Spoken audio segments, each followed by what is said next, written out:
And balance sheet of XYZ limited, okay. और ये दोनों दिया है, उसके ऊपर से यू हैव टू कैलकुलेट ये 8 रेशो दिए। Now the question is that कि मैडम यहाँ पे वर्टिकल करना है या नहीं करना है। Now it's up to you कि आपको वर्टिकल करके इजी जा रहा है या वर्किंग नोट करके इजी जा रहा है। जैसे फॉर एग्जांपल अगर आपको करंट रेशियो चाहिए तो what you required, current assets and current liabilities, correct. तो उसके लिए आपको टोटल अलग से करना ही पड़ेगा। सो अगर आपके पास इनफ टाइम है तो better to have a vertical statement and then ratio का कैलकुलेशन करो। लेकिन अगर आपके पास टाइम कम है और वर्टिकल करना है, ऐसे किधर भी प्रॉब्लम में नहीं दिया है, तो सीधा जितना हो सके उतना रेशियो आप कैलकुलेट करोगे तो भी चलेगा। अभी ये फर्स्ट सम है तो मैं आपको यहाँ पे विथ वर्टिकल दिखा रही हूँ। अगर नहीं भी बोला है तो पहले हम लोग क्या कर रहे हैं, वर्टिकल एनालिसिस कर रहे हैं और उसके बाद फिर हम लोग रेशियो के ऊपर जाएंगे। ओके, सो ऊपर हेडिंग दो। पहले हम लोग क्या दिया है, जैसे दिया है उसके हिसाब से जाते हैं। पहले क्या दिया है आपको प्रॉब्लम में, प्रॉफिट लॉस दिया है, तो ऊपर हेडिंग दो vertical income statement for the year ended. साथ ही करते जाओ, वर्टिकल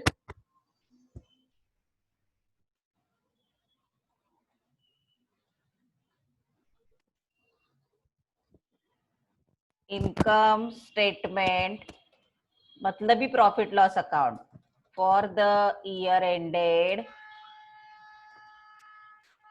31st March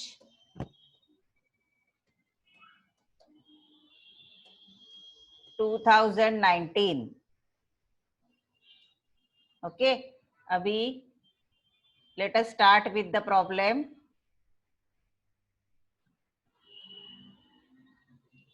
कितने कॉलम्स चाहिए हमें, पर्टिकुलर्स का एक, और अमाउंट के लिए जैसे आप ठीक समझे वैसे 2 कॉलम में भी हम लोग कर सकते हैं, 3 कॉलम में भी हम लोग कर सकते हैं। तो अभी मैं यहाँ पे 2 कॉलम में कर रही हूँ। ओके, इट डजेंट मैटर कि आप 2 कॉलम में कर रहे हो 3 कॉलम में कर रहे हो, आपको एडजस्ट करना आना चाहिए।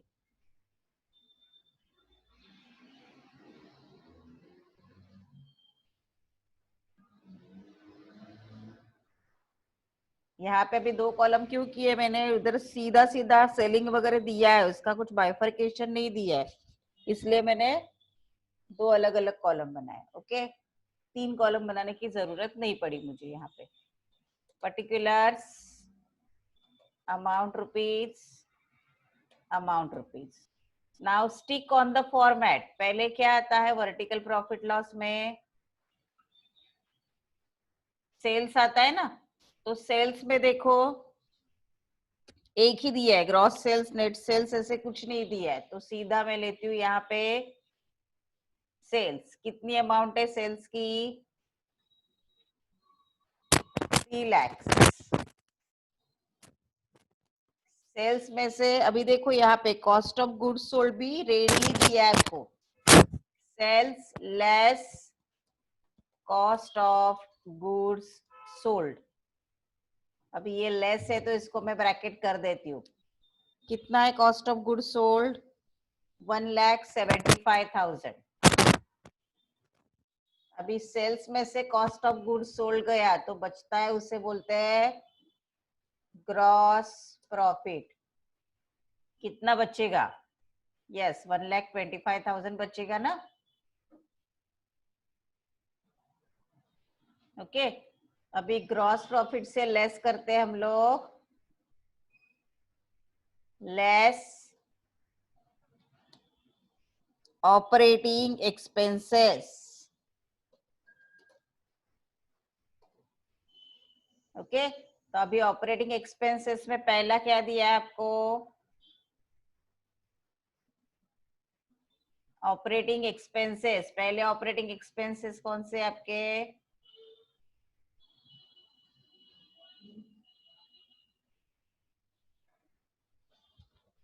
Administrative expenses.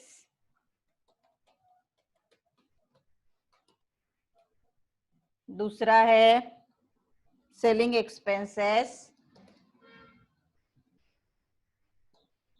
एंड तीसरा है फाइनेंस एक्सपेंसेस।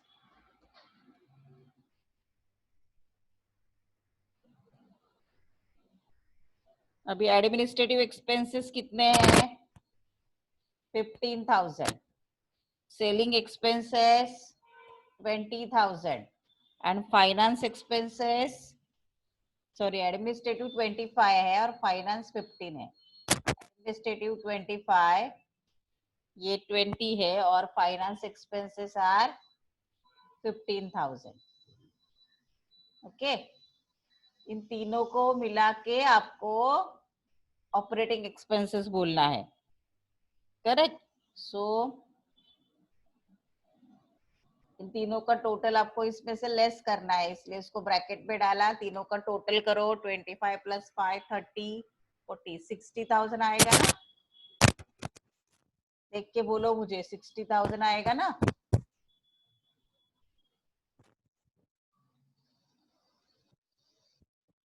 ओके, एक बार चेक कर लेती हूँ।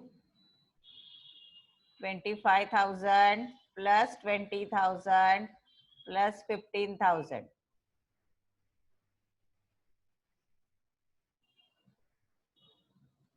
60,000। अभी ये माइनस किया तो हम लोग उसे क्या बोलते हैं?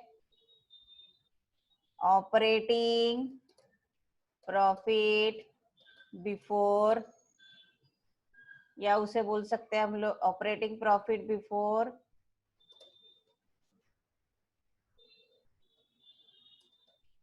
बिफोर डेप्रीसिएशन,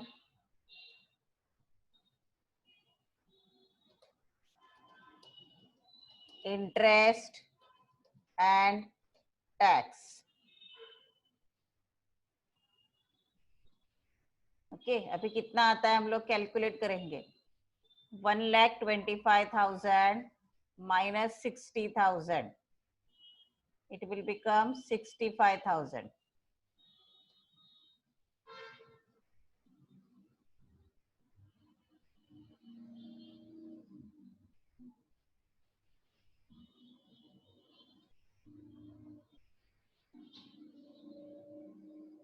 ओके, अभी इसके बाद क्या लेते हैं हम लोग? उसके बाद हमें क्या लेना है? ऑपरेटिंग प्रॉफिट बिफोर डेप्रिसिएशन है तो उसमें से लेस करेंगे। लेस, अभी यहाँ पे नॉन ऑपरेटिंग तो कुछ दिया ही नहीं है ना, यानी profit on sale, loss on sale of fix asset, ऐसे कुछ दिया ही नहीं है, तो वो सवाल ही नहीं आएगा कुछ। तो उसमें से लेस करेंगे हम लोग प्रोविजन फॉर टैक्स। इंटरेस्ट भी नहीं दिया है, राइट? तो इंटरेस्ट भी स्किप करते हैं, तो सीधा आएगा लेस प्रोविजन फॉर टैक्स। कितना है प्रोविजन फॉर टैक्स?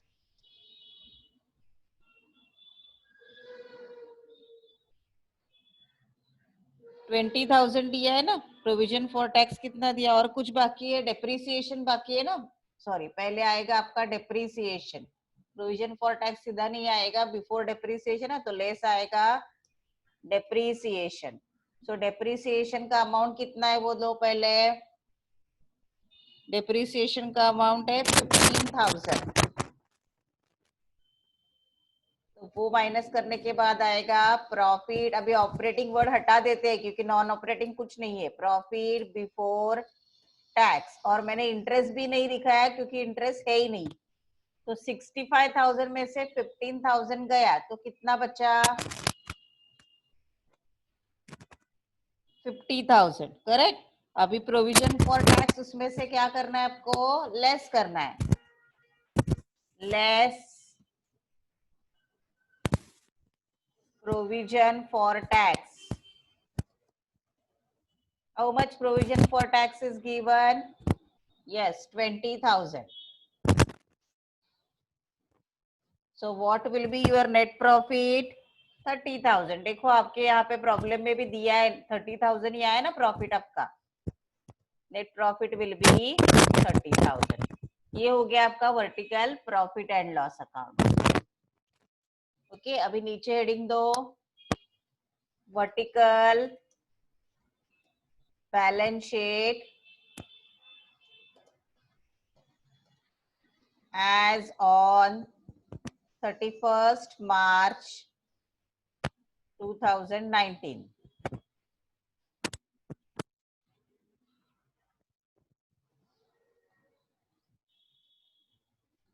ओके, अब again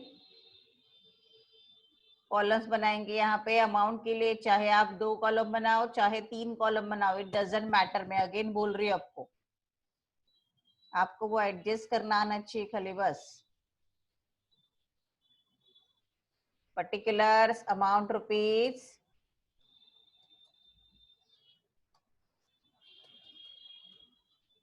amount in rupees, amount in rupees.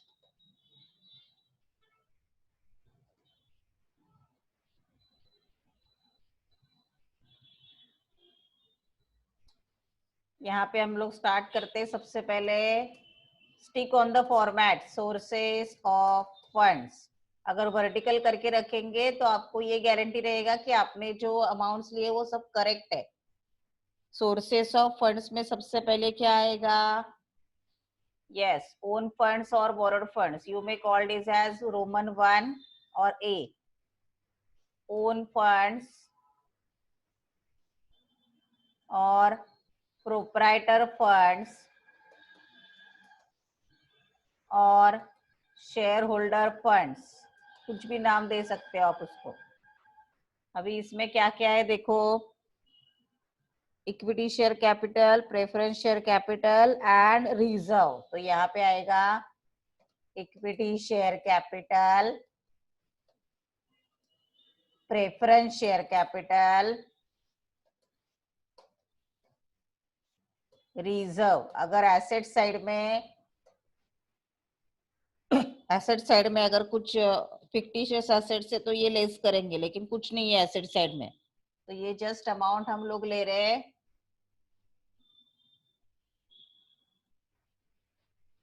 Equity share capital कितना है अपना? 1 lakh. Preference share capital 50,000 and reserves is 35,000. So what will be the total?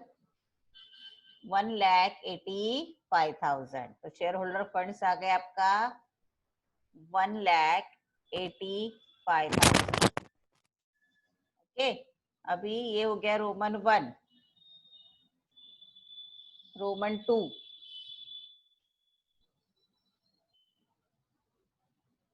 Borrowed funds, और उसे ही loan funds बोल सकते हैं आप। अभी बोरोड फंड्स में क्या है, यहाँ पे ओनली 1 इज देयर, 10% डिबेंचर्स। कितना है 10% डिबेंचर्स? 50,000। तो अमाउंट में लिख दो उसको 50,000, और फिर दोनों के टोटल को क्या बोलोगे? रोमन 3।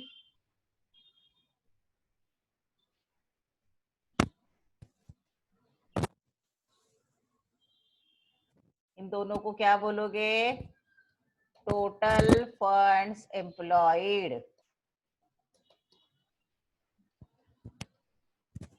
ओके, अभी 1,85,000 plus 50,000, how much? 1,85,000 plus 50,000, 2,35,000। Okay, next अभी क्या आपका सोर्सेस ऑफ फंड्स। अभी नेक्स्ट आएगा आपका application of funds. Okay, application of funds में रोमन 1 हमेशा ये आता है फिक्स्ड एसेट्स, और हर एक सम में फिक्स एसेट्स रहता ही है। अभी देखते हैं कौन से फिक्स एसेट है यहाँ पे। एक ही फिक्स एसेट है, बिल्डिंग। कितना है? 1,85,000। तो यहाँ पे हम लोग लेंगे बिल्डिंग, तो सीधा आउटर कॉलम में जाएगा वो 1,85,000। ओके, फिक्स एसेट के बाद रोमन 2 आता है आपका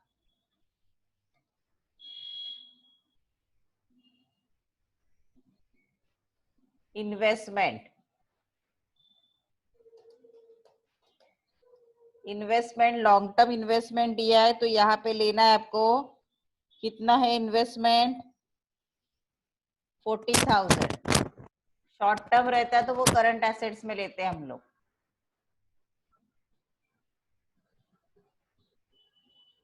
ओके, ये हो गया इन्वेस्टमेंट। अभी next Roman 3 working capital. Okay, now यहाँ पे हमने एक कॉलम कम निकाला है तो उसी कॉलम में आपको एडजस्ट करना है।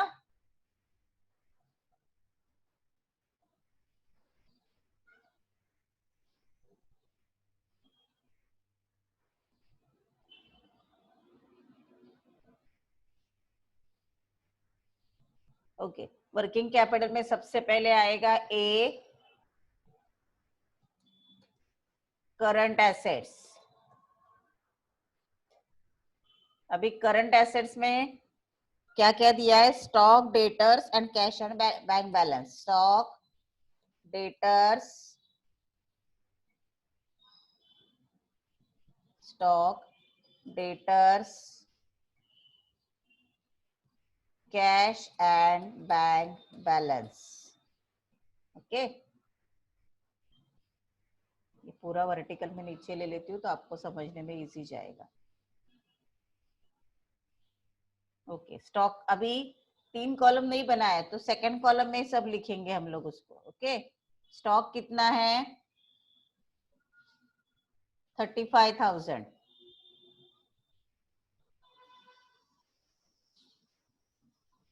Stock is 35,000, debtors 30,000 and cash and bank balance 10,000। इससे क्या बोलोगे आप, यस इससे बोलोगे आप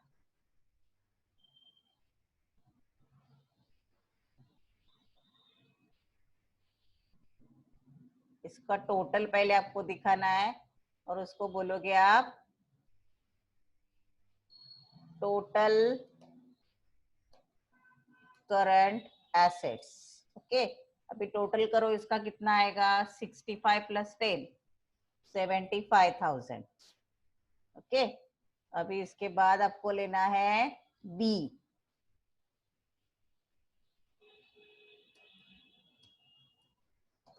करंट लायबिलिटीज। करंट लायबिलिटीज में क्या क्या है देखो, क्रेडिटर्स है एंड आउटस्टैंडिंग एक्सपेंसेस है।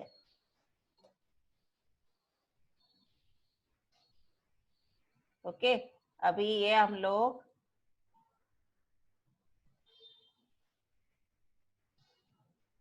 क्रेडिटर्स की अमाउंट डालते हैं। कितना है क्रेडिटर्स की amount, 20,000। Outstanding expenses 45,000। Now make the total of these, उसे क्या बोलोगे, टोटल करंट लायबिलिटीज, दोनों का टोटल 65,000। अभी करंट एसेट्स में से करंट लायबिलिटीज को आपको क्या करना है, लेस करना है, करेक्ट। तो यहाँ पे हम लोग लिखते हैं C working capital A minus B, और ये आउटर में जाएगा 75 माइनस 65, तो अमाउंट विल बी 10,000। अभी देखो टैली हो रहा है क्या, 1,85,000 plus 40,000 plus 10,000, 2,35,000। yes, it is a tally amount।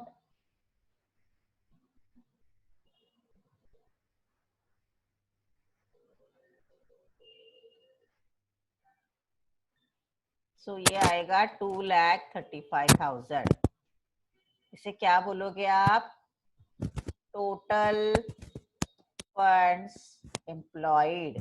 ये हो गया हमारा वर्टिकल स्टेटमेंट। ओके, ये आपको कहीं भी करना कंपलसरी नहीं है, बट अगर आप करके रखोगे तो आपको बार बार वर्किंग नोट करने की जरूरत नहीं है रेशियो के लिए। होप आपको यहाँ तक समझ में आया होगा। अभी पहला रेशो कौन सा पूछा है यहाँ पे, करंट रेशो। तो पहला मैं नंबर 1 पे डालती हूँ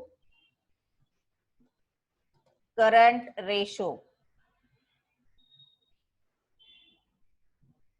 ओके, तो करंट रेशो का फॉर्मूला क्या है, current assets upon current liabilities. Current ratio का फॉर्मूला है करंट एसेट्स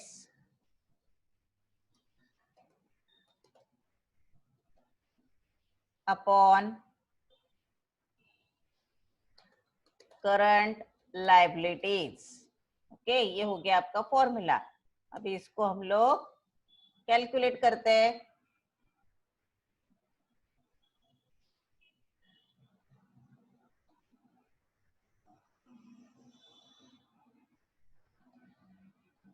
राइट, अभी current assets upon current liabilities, कितना है करंट एसेट्स और कितना है करंट लायबिलिटीज। देखो अपने वर्टिकल बैलेंस शीट में करंट एसेट्स कितना है 75,000 और करंट लायबिलिटीज 65,000। तो ये बहुत ही इजी है, करंट एसेट्स की जगह डालो 75,000 एंड करंट लायबिलिटीज की जगह डालो 65,000। Now calculate it, 75,000 divided by 65,000।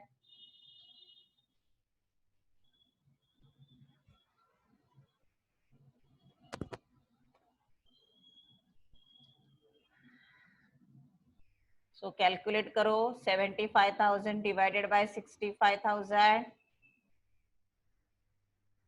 It will become 1.153 है ना। सो पहले 2 डिजिट अगर हम लोग लेते हैं तो लिखते हैं ऐसे, देखो ये रेशो 1.15 इज टू 1, ऐसे लिखने का तरीका है ये 1.15 इज टू 1, क्योंकि नीचे का वैल्यू 1 एज्यूम करके चलेंगे। ये हो गया आपका करंट रेशो। अभी नंबर 2, नंबर 2 क्या पूछा है, proprietary ratio. Proprietary ratio, okay, proprietary ratio का फॉर्मूला अभी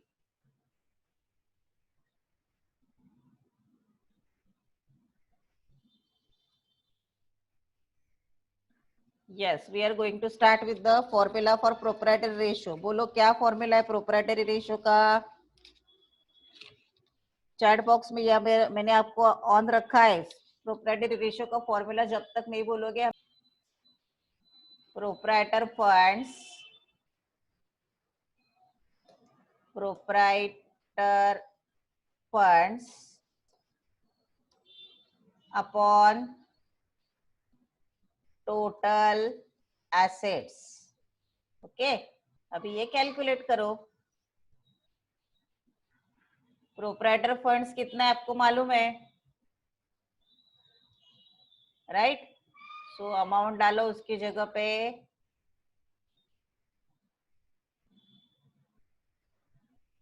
प्रोप्राइटर फंड्स हमने वर्टिकल में लिए है, कितने proprietor funds, own funds 1,85,000, correct.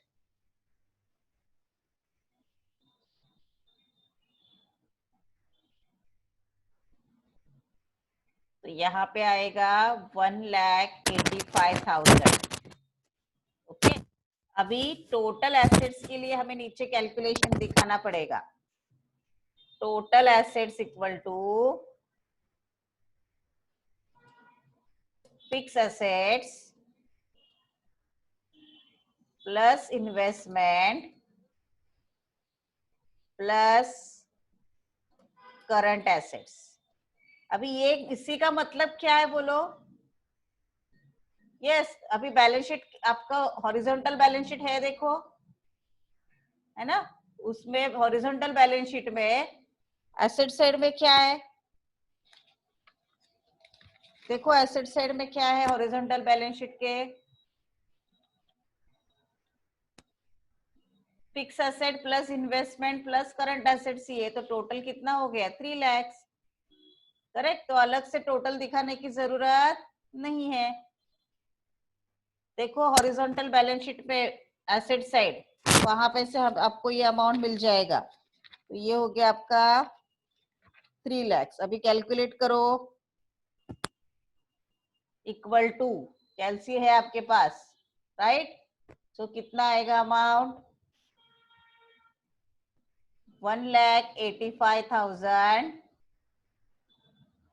Divided by 3 lakh कितना आता है देखो?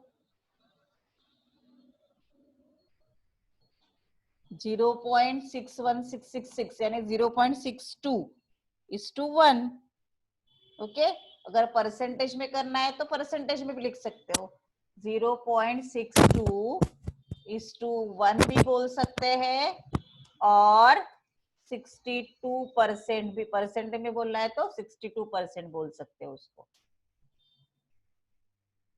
ओके, अभी आगे आपको तीसरा रेशो देखना है। तीसरा रेशो कौन सा पूछा है? Debtors turnover ratio. Debtors turnover ratio. Okay, अभी डेटर्स टर्नओवर रेशो क्या फॉर्मूला है डेटर्स टर्नओवर रेशो का, बोलो?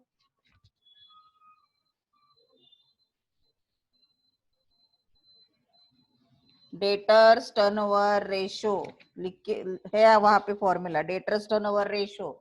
अगर आपको नहीं बायहैट हुआ है तो अभी बायहैट करो उसको। तो डेटर्स टर्नओवर रेशो का फॉर्मूला लिखते हैं हम लोग,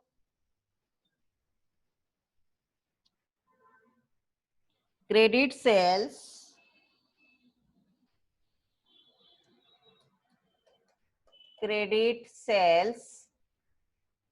अपॉन डेटर्स टर्नओवर रेशो का फॉर्मूला ले रहे हैं हम लोग, एवरेज डेटर्स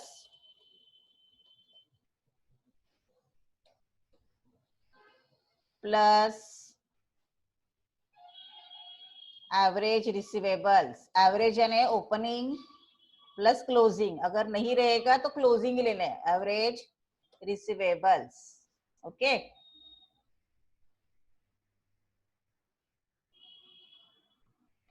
अभी इसको कैलकुलेट करते हैं हम लोग, करो कैलकुलेट। अभी एवरेज तो नहीं है हमारे पास, क्लोजिंग बैलेंस ही दिया और वो भी डेटर्स है। कितने हैं?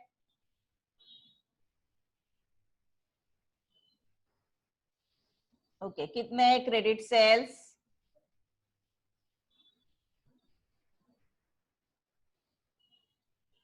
करेक्ट, क्रेडिट सेल्स जो भी सेल्स है वो एज्यूम करो ऑन क्रेडिट बेसिस, ऐसे कुछ नहीं दिए तो 3 लाख। अभी डेटर्स कितना दिया आपको?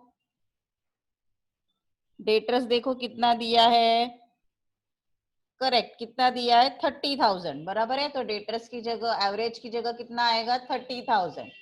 So your answer will B 3 lakh divided by 30,000, यानी कितना आएगा? ये जो आंसर आता है वो हमेशा टाइम्स में आता है, तो ये आएगा आपका 10 times. Answer will be in times, 10 times. Fourth ratio कौन सा पूछा है देखो, gross profit ratio. Gross profit ratio. Now gross profit ratio equal to, yes, gross profit ratio का फॉर्मूला डालेंगे हम लोग अभी यहाँ पे।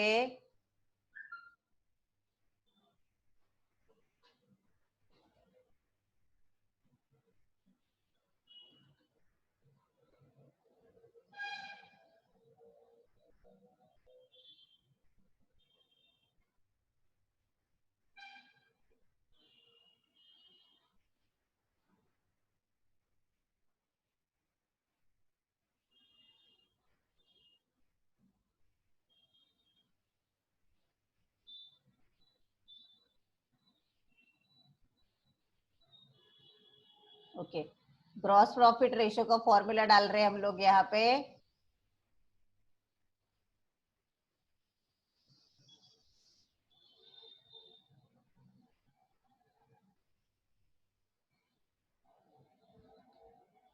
ओके, ग्रॉस प्रॉफिट रेशियो का फॉर्मूला क्या है? Gross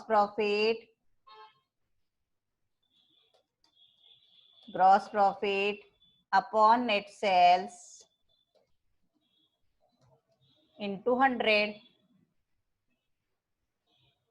into 100।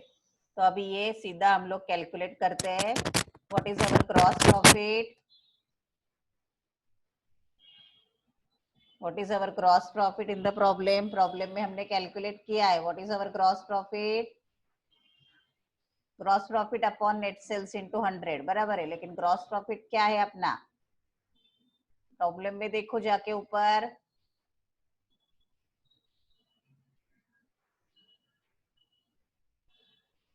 Yes, gross profit is 1,25,000। तो यहाँ पे लेते हैं हम लोग 1,25,000। अभी आपको डिविजन समझ में आना चाहिए। डिवाइडेड बाय सेल्स का अमाउंट कितना है? 3 लाख इंटू 100। तो आपका आंसर कितना आएगा? कैलकुलेट करो। 1,25,000 डिवाइडेड बाय 3 लाख इंटू 100, 41.666% यानी 41.67 और मल्टीप्लाई बाय 100 है तो it will be in a percentage. Okay, now number 5, डेब्ट इक्विटी रेशियो। डेब्ट इक्विटी रेशियो, अभी मैं फॉर्मूला सीधा लिखती हूँ ताकि हमारा कंप्लीट हो सम ये। तो उसका फॉर्मूला है डेब्ट अपॉन इक्विटी। ओके, अभी डेब्ट कितना है हमारे पास? देखो, डेब्ट यानी बोरोड फंड्स कितने? डिबेंचर से ना, करेक्ट। डिबेंचर का अमाउंट कितना है? 50,000।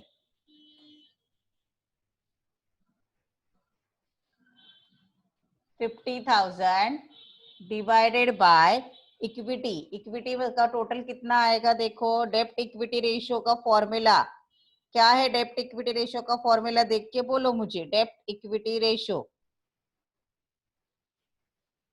दिया है ना, डेब्ट अपॉन इक्विटी। अभी डेब्ट मतलब हम लोग क्या क्या ले सकते हैं? देख बोलो।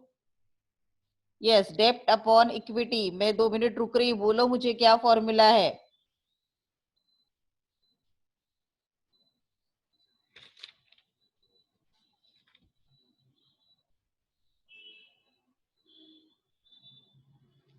Long term debts upon proprietor funds. Okay, डेब्ट अपॉन इक्विटी और long term debts upon proprietor funds. अभी प्रोप्राइटर फंड्स कितने हमारे यहाँ पे? 1,85,000। सो यहाँ पे ले रही थी मैं इक्विटी, मतलब प्रोप्राइटर फंड्स लेना है तो 1,85,000 यहाँ पे आ जाएगा। 1,85,000।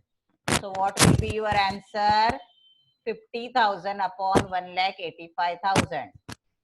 50,000 divided by 1,85,000. So your answer will be 0.27. कितना आएगा? 0.27 is to मल्टीप्लाई बाय 100 नहीं तो is to दिखाओ, is to 1। अभी नेक्स्ट रेशियो क्या दिया है देखो, number 6, stock working capital ratio. Stock working capital ratio. Okay, तो स्टॉक वर्किंग कैपिटल रेशियो का फॉर्मूला क्या है? Stock upon working capital. Stock divided by working capital. Okay, अभी स्टॉक कितना है अपने पास और वर्किंग कैपिटल कितना है वो हम लोग कैलकुलेट कर लेते हैं। स्टॉक कितना है देखो और वर्किंग कैपिटल कितना है देखो। स्टॉक की अमाउंट कितनी है? 35,000 एंड वर्किंग कैपिटल की अमाउंट कितनी है? यस, वर्किंग कैपिटल की अमाउंट कितनी है? 10,000। तो your amount will be 3.5 to 1।